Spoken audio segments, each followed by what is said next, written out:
All right, I need to tell you about the biggest muscle building secret that you can't buy and that nobody tells you. Now, what qualifies me to know that this is the biggest muscle building secret?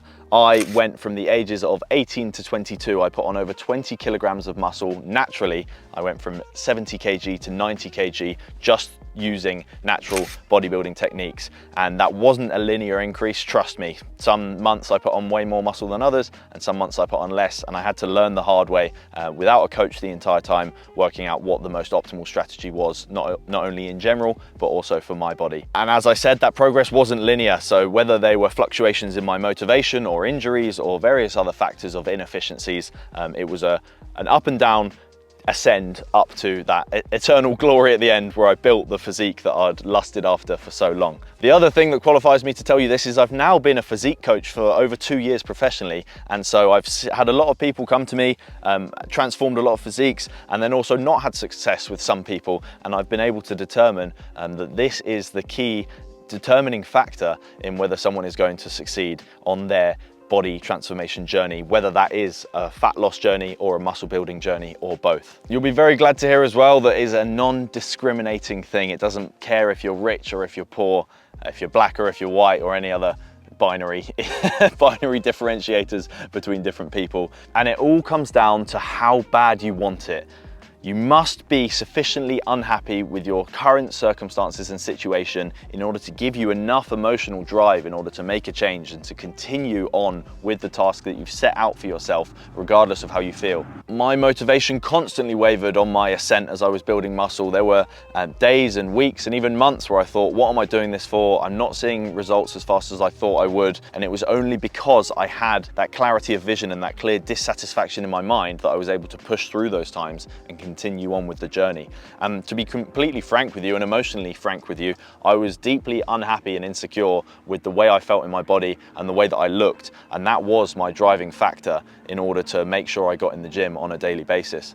I went through all of my transformation during my university years. And for a lot of people in university, it's a case of you turn 18 and you're out partying, you know, chasing girls, having fun, whatever it may be. And for me, I was just so insecure and not happy with my current position in the world and who I was and how I felt in myself that it felt pointless to go out and do those things when I hadn't built a strong foundation for myself to interact with the world on. You know, if you're constantly second guessing yourself and insecure about the way you look and the way you feel, you're not going to get anywhere with it, any of those external interactions with the world. And that was my motivator when I was sitting on the sofa at 5 p.m. after a long day of studying and thinking, do I want to just relax, watch TV, eat dinner, go to bed, or am I going to get my ass into the gym and continue on with the program that I've set out for myself and the plan that I've set out for myself and continue to work in a linear fashion towards the goals that I want to achieve? What does the type of person that you want to be do in this scenario? Do they sit down and do they watch the TV and relax and don't pursue their goals, or do they get up and get done what needs to get done in order to continue on their mission? And it's also very easy to try and justify to yourself in that moment, no, I don't need to go to the gym today because I can just have one day off and then I can go the next day. Or you can justify to yourself, oh, well, I can eat this right now because I've been eating really well, I'm just gonna eat this and then I'm not gonna eat anything else that's bad for me. But all of a sudden, you're not just sacrificing that individual decision, you're sacrificing the ideal of the person that you should be. And so anytime you don't act in line with the ethics, morality, or discipline of the person that you want to be, you're compromising your internal integrity and your opinion of yourself. So you need a very clear sentence or question that you ask yourself in those moments where you're feeling tired, unmotivated, lost sight of the goal. So you can ask yourself, what happens if I don't go to the gym right now? If I miss this session and I extrapolate that decision onto future sessions and I miss every session, all of a sudden 2 years will go by and I won't have got any closer to the goal that I've set out.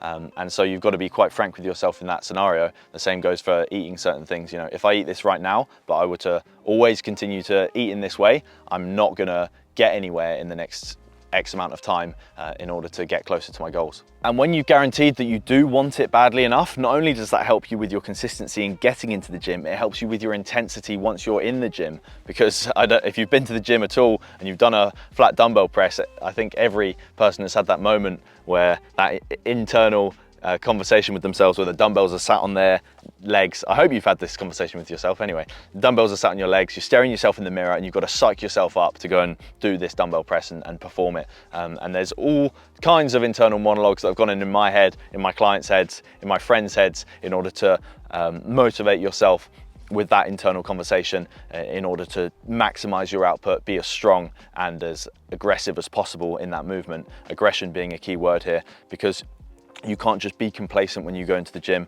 and just go through the motions. Oh, I'm going to do this exercise, then that exercise, then that exercise, yeah, whatever. No, you need to be aggressive with every single rep and every single set and every single exercise so that you are getting out what you put in. And your ability to be aggressive is directly proportional to the intensity of the desire that you have. So I remember when I was in my skinniest days at 19 years old, sit there with the dumbbells on my legs and think, right, well, you little pussy, you can have a small chest for the rest of your life unless you get 8 reps here, which is what you've set out to do, you know?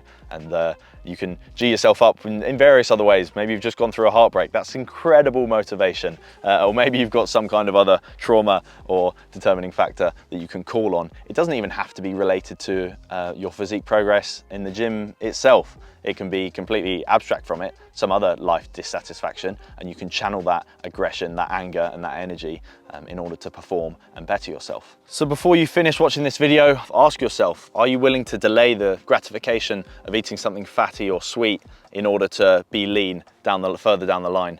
Are you willing to delay the gratification of sitting comfortably on your sofa in order to be uncomfortable and get out there and do a gym session even when you don't feel like it? And if those things truly do mean more to you and are more purposeful to you than that indulgence in the short term, then you'll be able to remind yourself of this every time that your motivation fluctuates.